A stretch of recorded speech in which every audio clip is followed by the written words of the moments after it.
Hello, everyone, and welcome to the madness. Hashtag the madness. If you follow me on Twitter, you know that the office is reorganized today so that we can watch what really matters. And that's, of course, the daily puzzle video. So enjoy the view. We're going to get started here. Go get it. Go solve that daily puzzle before I solve the puzzle myself. Here we go. All right. What do we have here? 319, and it is a mate in 3. I kind of like the puzzles more when they don't tell us what we're playing for. Am I the only one? All right. I do not see the answer yet. I really don't, which is kind of surprising, given that it feels like it should be straightforward when you have the queen and bishop lined up on the a2 g8 diagonal, as well as the rook along the 8th rank. Clearly, I'm just not considering the right candidate move to start the combination. Bishop takes b3 would be an obvious way to be up a piece, but there may be some weirdness with something like h3 check, king takes, and then queen f1 check. I'm not saying that has anything to do with the puzzle, but just pointing out that that might be another reason why there should be something more forcing here, because black has this awkward h3 check coming. Okay, so if we just sacrifice the rook on h8, that is the most forcing move on the board. King takes h8. And then we give check along the 8th rank, either d8 or a8, and he goes back to h7, and we have nothing. Strange indeed. Seriously. Serial. Al Gore style. I'm totally serial here, guys. And I literally do not see a mate in 3 in this position. What is going on here? Okay, it is white to play, right? Yeah. So why don't I see it? So queen to g8 check. Let's just consider sacrificing the queen. Rook takes g8, bishop takes g8 check. The king moves to h6 or h8. There's no follow-up.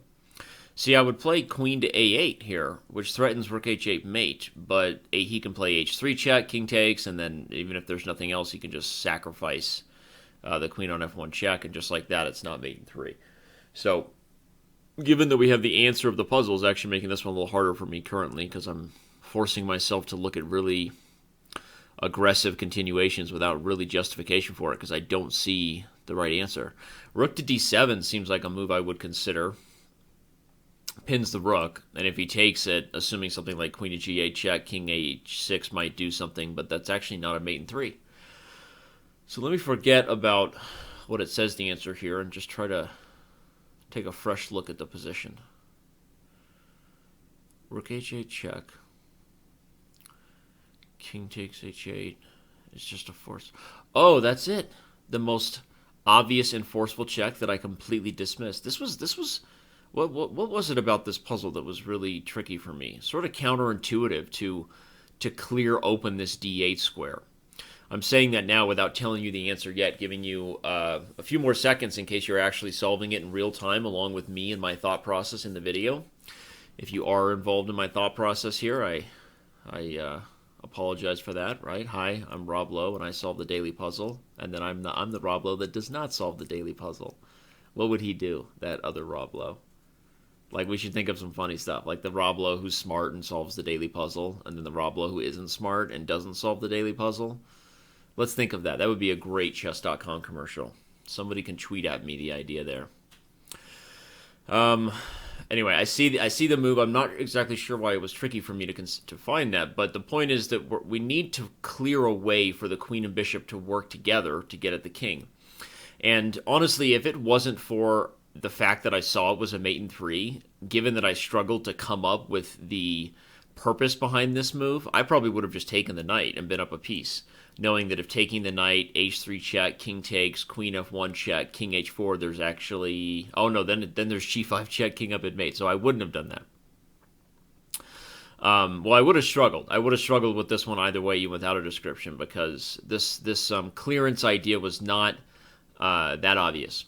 But the winning combination starts with rook h8, We're going to bring the king to h8. And the point is, I was focused on the queen and bishop working together directly in this way, which is why I dismissed rook h8, because I just thought that there must be some idea with the queen and bishop battery.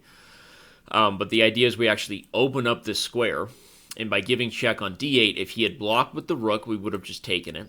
And with king h7, we now take on h4. So in the end, the queen and bishop are working together, but not as you first envisioned it.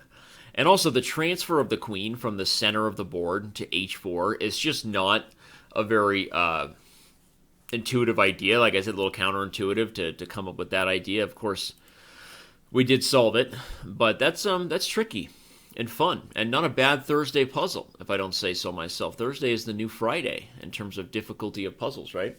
We agree on that?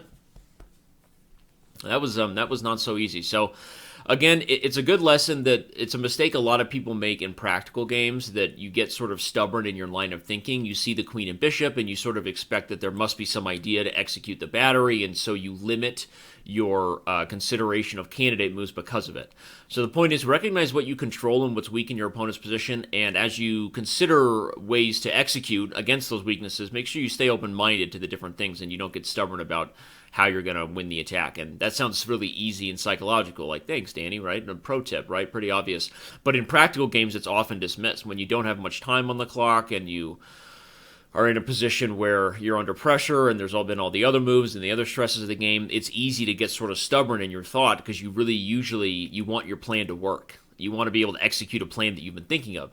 So if a move like this sort of jumps out at you, you may not consider it or see it right away. So it is still useful and potentially practical advice. So, all right, go enjoy those March Madness games. Hashtag the madness. Check out tweetyourbracket.com. Today's video is dedicated to that. It's too late to fill out a bracket on tweetyourbracket.com, but fun fact, right now, Tweet Your Bracket has 25% more perfect brackets than on ESPN. That's right, there's still a perfect bracket left, and I'm talking to you after UCLA just beat SMU with that horrible goaltending call.